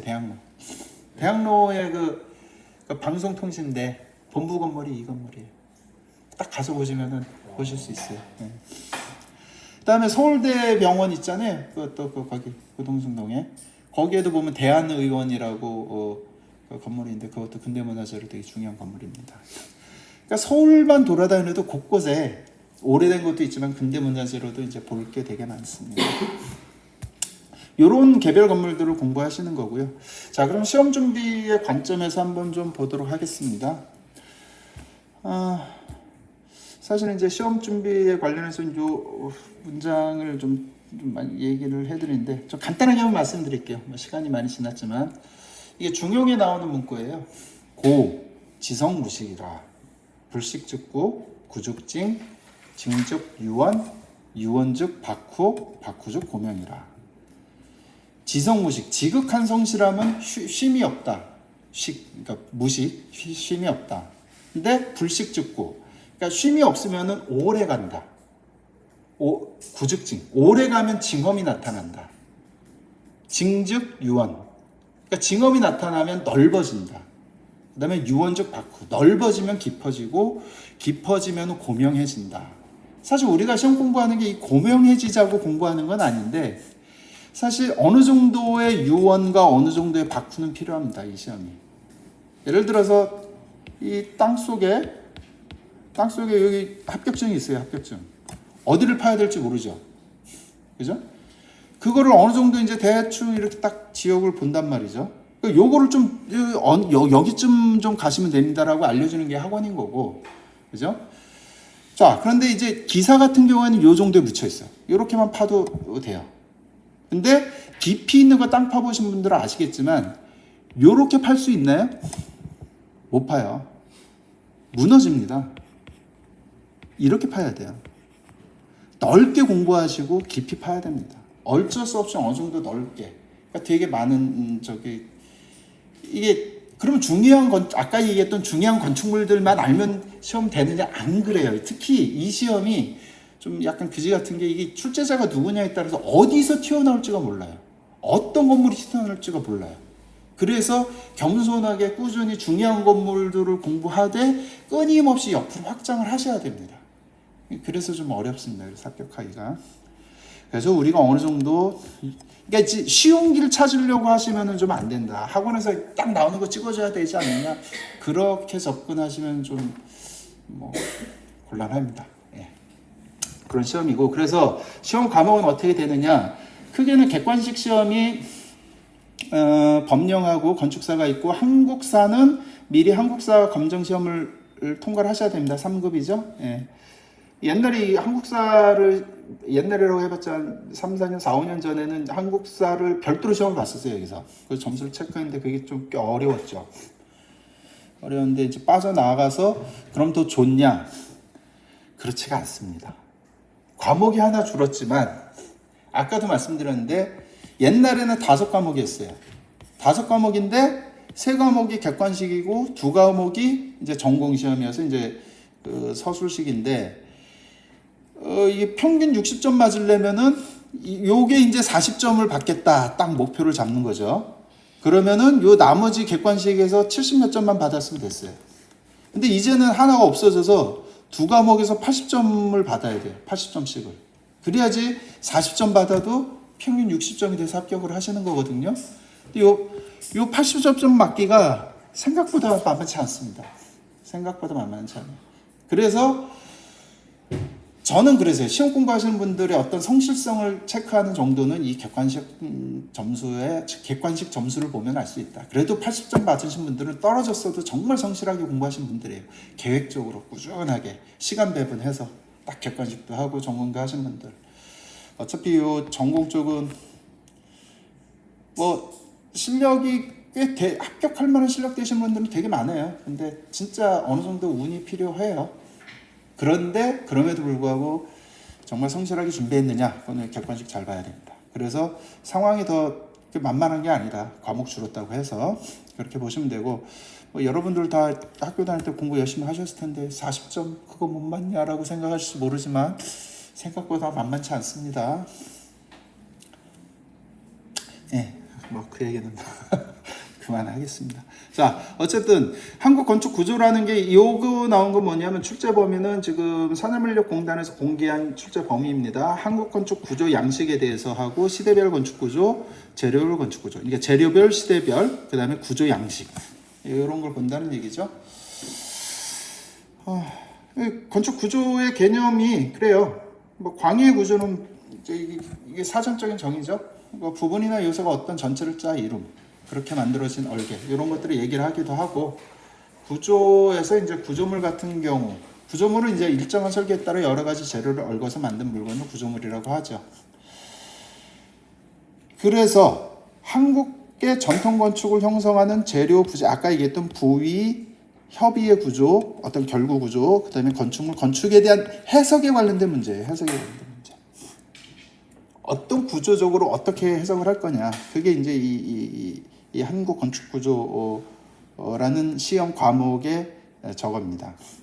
그 해석의 대상은 재료, 부재, 부위, 결구 구조, 건축물, 건축 이런 게 되는 거죠. 대상은 이런 걸 한다고 보시면 돼요. 그래서 문제가 뭐가 나오느냐, 해석의 내용이 뭐냐, 개념이 뭔지 묻고 이 부재의 기능이 뭔지, 이 부위의 시대적 특징이 뭔지, 예를 들어서 기둥의 종류가 어떻게 되는지, 그 다음에 뭐 공포가 어떻게 변천이 됐는지, 뭐 형상적인 특징, 뭐 지역적인 특징이라든지 이런 걸 물어보는 거죠. 그다음에 부위의 구성이 어떻게 되는지 이런 걸 묻습니다. 그다음에 만드는 기법 이런 거 물어보는 거고, 한국건축 보수실무라는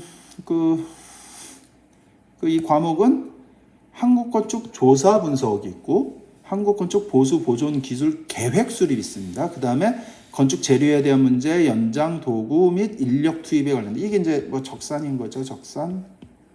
그 다음에 이제 건축물의 보수 보강 및 관리 이런 게 문제가 되고 있습니다. 그래서 사실은 이 건축 보수 실무는 이제 수리하기 위한 과정과 방법인 거예요. 과정에 대해서 묻는 거고 방법에 대해서 묻는 거예요. 수리 방법.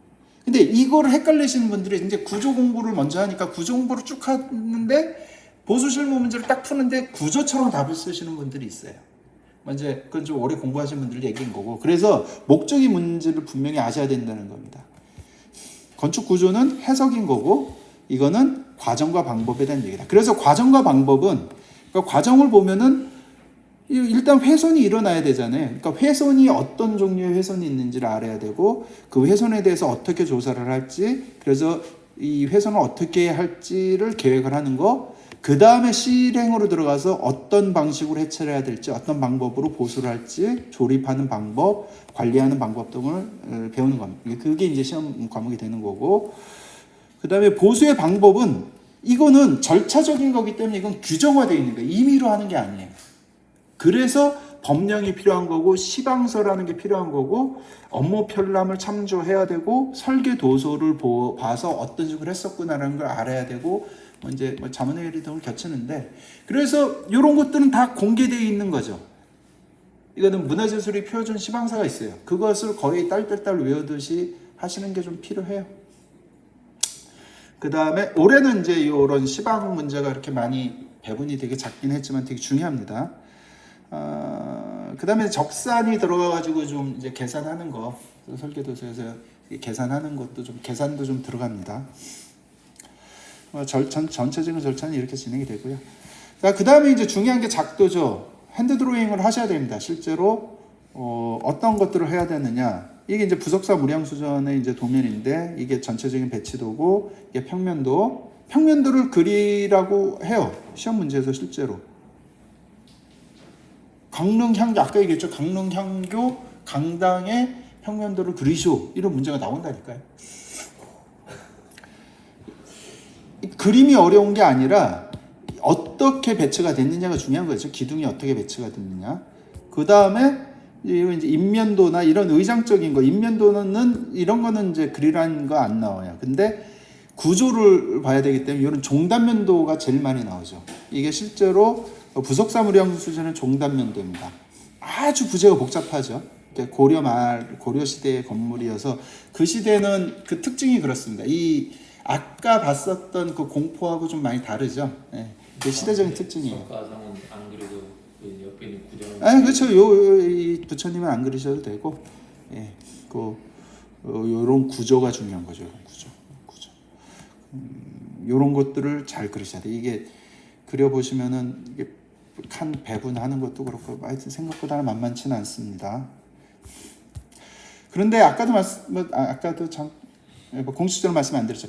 이게 잘 그리는 거면은 기왕이면 좋지만은 이쁘게 그리는 게 중요한 건 아니에요. 구조적인 특징을 표시를 하는 게 중요한 거예요. 구조적인 특징. 안 이뻐도 돼요. 근데 구조적인 특징을 명확히 하면은 점수가 잘 나와요. 이게 이제 횡단면도 가로로 자른 거. 뭐 비슷한 듯 하지만 다르죠. 이걸 앙시도라고 해요. 그러니까 지붕 가구가 잘 복잡하니까 위로 올려다 본 거. 그러면은 보나 여기도 기둥 배치가 보이고 석가래가 어떻게 걸쳐져 있는지 도리가 어떻게 배치가 되는지를 볼 수가 있죠. 이런 것도 나오니까. 앙시도도 뭐 나오기도 하죠, 간혹. 근데 저 손을 닦으려면 꽤나 시간. 그러니까 이런 것들을 그릴 필요는 없죠. 그러니까 이게 석가래는 필요 없고 대신에 이제 요런 뼈대를 물어보죠, 뼈대를. 그리고 공부하는 데 있어서 이제 구조를 이해하는 데 있어서는 이 앙시도가 되게 중요해요. 여기에 거의 대부분이 다 90% 이상의 구조적인 특징이 드러나기 때문에 요거 보면 다 그 건물의 특징을 얼추 파악할 수 있습니다. 요게 이제 위에서 본 이제 와복도 지붕. 요렇게 생긴 게 이제 요런 걸 이제 팔짝 지붕이라고 하죠. 내 귀에 추녀가 있으면서 옆에서도 이제 옆에서 보게 되면 요런 삼각형이 보이겠죠, 그죠? 요런 건 이제 팔짝 지붕이라고 하고, 요런 게 삼각형이 없으면은 이제 우진각 지붕이고, 뭐 이제 그런 지붕의 특징. 그 지붕의 형상을 만들려면 이런 구조가 들어가야 되잖아요, 가구. 그러니까 그런 거 이제 관계를 보시게 되겠죠. 여기 입체적으로 당연히 이런 거 시험 그리라고 안 나옵니다. 이해하시라고 이거 보죠. 이거는 이제 그 보고서에 있는 거고요. 그래서 시험 준비하려면은 교재 이제 좀 돌아다니는 거 있는 데가 좀 제가 쓴 거고 좀 보시면 되는데, 그거는 되게 요약돼 있는 거예요. 요약돼 있는 거. 저의 결론입니다. 저의 결론. 최대한 많이 예시를 담으려고 해서 내곤 됐지만 저의 결론이기 때문에 그 결론만 외우시면 안 돼요. 그렇다고 해서 제가 저걸 쓰기 위해서 공부해왔던 모든 걸 다 따라간다면 굳이 뭐 학원 다니실 필요 없죠, 그죠? 빠른 길은 찾아드리겠지만은 그 내용이 나온 거의 근거라든지 어디를 찾아보시면 좀 더 이해할 수 있다는 건 제가 강의하면서 알려드릴 겁니다. 그래서 조금만 더 빠르게 할 수 있도록, 공부할 수 있도록 도와드리는 거고, 그래서 기본적인 참고 자료들이 있어요. 정보 간행물, 수리 보고서, 단행본, 뭐 논문 이렇게 보실 수 있는데, 정보 간행물은 아까도 말씀드렸지만 이제 수리 표준 시방서 이런 것들은 필수로 보아야 되는 거고, 표준 품셈도 이제 봐야겠죠, 적산을 하니까. 그 다음에 이제 보수 기법에 대해서 많은 연구 보고서가 나옵니다. 아까도 말씀드렸지만은 그 익산 미륵사지 같은 경우가 그게 20년 동안 수리하면서 그때 정립이 됐어요, 사실은. 그게 완결이 되면서 2020년도 완결이 되면서 석조문화재는 이런 식으로 보수하면 되겠구나 하면서 방법과 절차가 그때 정립이 됐다고 보시면 됩니다. 그 이전에는 사실은 좀 주관적이었죠. 그 다음에 이제 목부재 재사용을 위한 보수보강, 부재 재사용을 위한, 아까도 말씀드렸잖아요. 옛날에는 쉽게 부재 교체를 했는데 안 그렇다고. 최대한 살려서 보수 보강을 해야 돼요. 그 기법도 최근에야 이게 어느 정도 정립이 됐어요. 네. 그래서 이거 되게 중요한 책입니다. 그 다음에 나머지도 보셔야 되고, 수리 보고서는 시간 날 때마다 계속 보셔야 돼요. 금정전, 숭례문, 뭐 이런 중요한 건물들에 대한 수리 보고서를 다 보시면 좋겠지만 쉽지는 않대고, 어쨌든 하나하나 시간 날 때마다 보시면 좋겠습니다. 그 다음에 단행본은 모르겠어요. 저는 사실은 이 논문 가지고 공부를 한 케이스인데, 일단은 뭐 강의를 들으면은 잘 이해가 안 가면 저는 논문을 찾아봤거든요. 논문 찾아보면은 좀 알죠. 배경이 써져 있기 때문에 그걸 보면 좀 이해할 수 있습니다. 그래서 뭐 그렇다고 해서 모든 걸 다 보실 수는 없지만, 어쨌든 제가 강의하면서 이러한 배경 위에서 이러한 게 나온다라고 말씀을 드린 거고, 참고 논문 이렇게 해드릴 테니까 그래도 잘 이해 안 가시면 논문을 좀 참고하시는 게 좋겠습니다. 어디인지는 아시죠? ris.kr이라고 요로 들어가시면은 논문 검색이 됩니다. 요로 가셔서, 이건 국가에서 운영하는 거니까. 요거는 요 빨간색으로 쓴 요 논문은 제 논문이에요. 따끈따끈한 논문이고 시험 공부하는데 되게 좋을 거예요. 이거는 뭐 제 자랑이 아니라 실제로 그것을 감안했다기보다는 좀 뭐 목조건 축에 대한 이해를 좀 쉽게 하고 싶다라는 그런 목표를 가지고 쓴 거기 때문에 좀 도움이 되실 거예요. 좀 이 논문인데, 이제 결론적으로 이제 뭐 이런 개통을 좀 수립을 했어요. 목조건축 구조의 개통. 요거만 이해되시면은 개별 건물별로 구조를 외우려고 하면 하나하나 다 외워야 되잖아요. 근데 이 구조 개통을 좀 이해를 하시게 되면은 저 건물은 이런 구조계통 속에서 이렇게 되겠구나라는 거 큰 틀에서 그러니까 전반적으로 이해를 하실 수가 있으실 거예요. 뭐 이런 내용들을 강의 내용에는 담겠지만 궁금하시면 읽어보시고 그러시면 좀 도움이 될 겁니다. 그래서 이제 그런 간행물들 이건 포스터고 이게 이제 문화재 수리 표준 품셈이고요. 이런 책들 보시면은 어떻게 되냐? 이거는 이제 저거다. 업무 필람이라고 이것도 전부 간행물인데 이런 내용들도 좀 보게 될 거고. 여기 이제 시방서 책입니다. 이게 문화재 수리 표준 시방서고 그래서 구성을 보시면은 이름을 아까 리스트에 다 있는 겁니까? 시방서라든지 예. 리스트에서 찾을 수 있습니까? 시방서는 문화재청 들어가시면 돼요. 거기 그거를 좀 알려드릴게요. 여기 정보간행물은 하고 수리보고서는 CHA cha.go.kr 이게 이제는 국가유산청으로 바뀌었죠. 거기 가시면은 간행물 그냥 검색하시면 간행물 나올 거고 뭐 간행물 메뉴에 들어가서 검색하시면은 다 있어요. 그래서 보시면 됩니다. 그리고 단행본도 읽으시면 재밌어요. 뭐 이런 지혜로 지은 집이나 이제 한옥 짓는 법, 지혜로 지은 집 이런 거 좀 재밌고요. 그냥 좀 보기 괜찮습니다.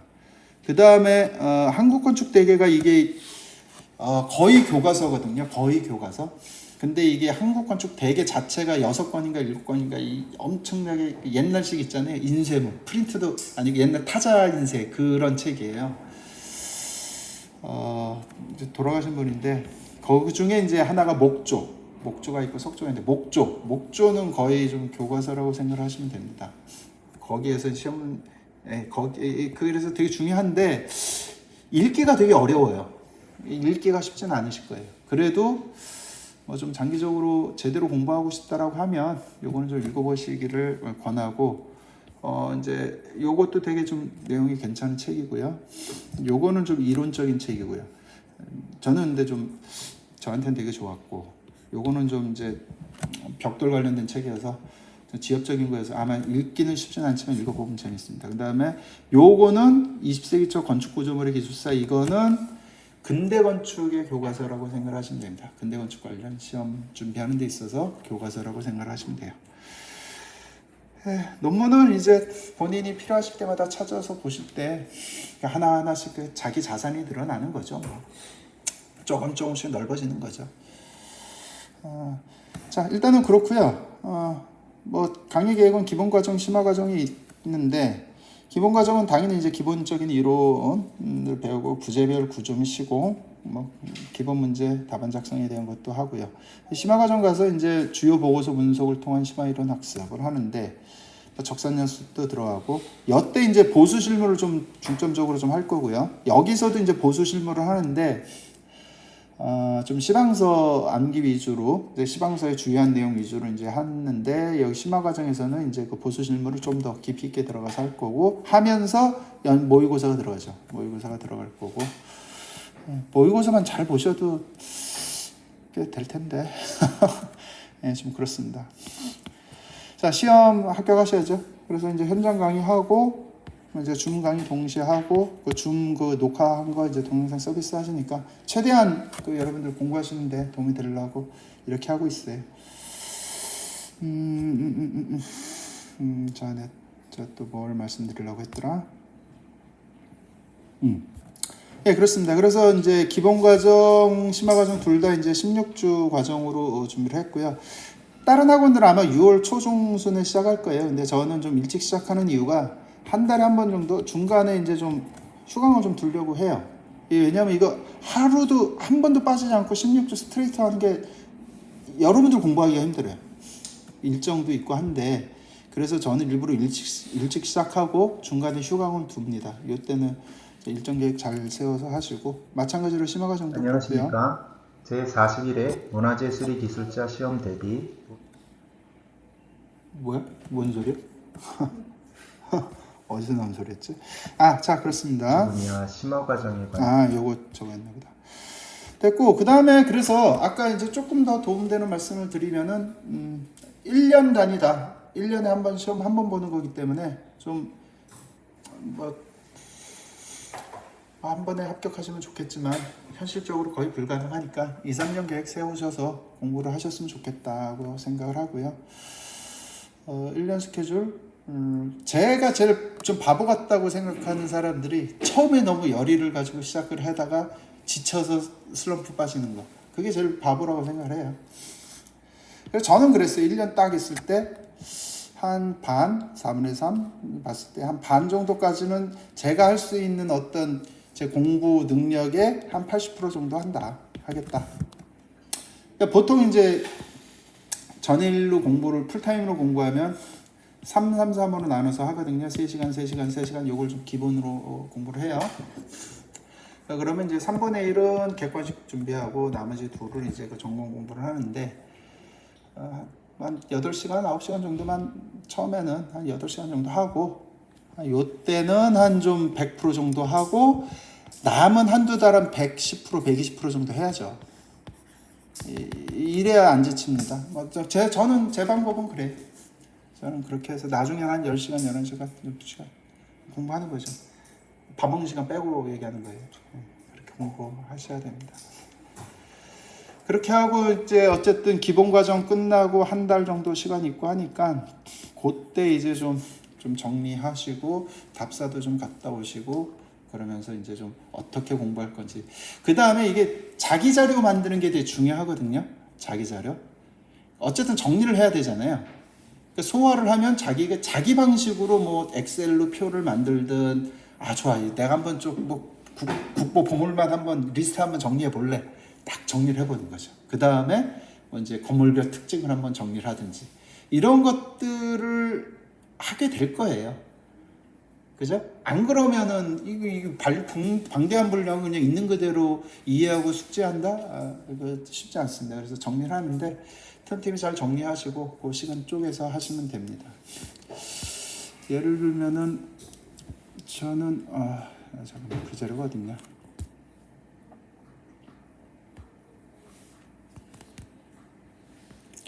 제가 공부하면서 만든 DB에, 그래서 시트 보면은 되게 많죠. 뭐 건조물 시트 보면은 한 국보 보물 한번 다 정리해 보려고 거기에 뭐 이런 짓도 해봤어요. 완성은 못했지만 하고 뭐 궁궐만 따로 이제 특징 모아서 이렇게 건물 이름하고 연도, 뭐 창건 연도, 중건 연도 이런 것도 정리해 보고 각 건물의 주요 건물들의 이제 이 정면 칸수 뭐 이런 것들을 정리하다 보면은 그 건물을 알게 되는 거죠. 네. 그 다음에 비교가 되는 거죠. 같은 궁궐 건물이지만 요런 차이가 있구나. 요런 특징이 있네. 요렇게 딱 묶이네. 요런 것들이 그게 이제 인사이트 아니에요. 요런 자료 정리를 하다 보면 인사이트가 생기는 거죠. 요런 짓들을 좀 많이 하실 필요가 있어요. 좀 어느 정도. 네.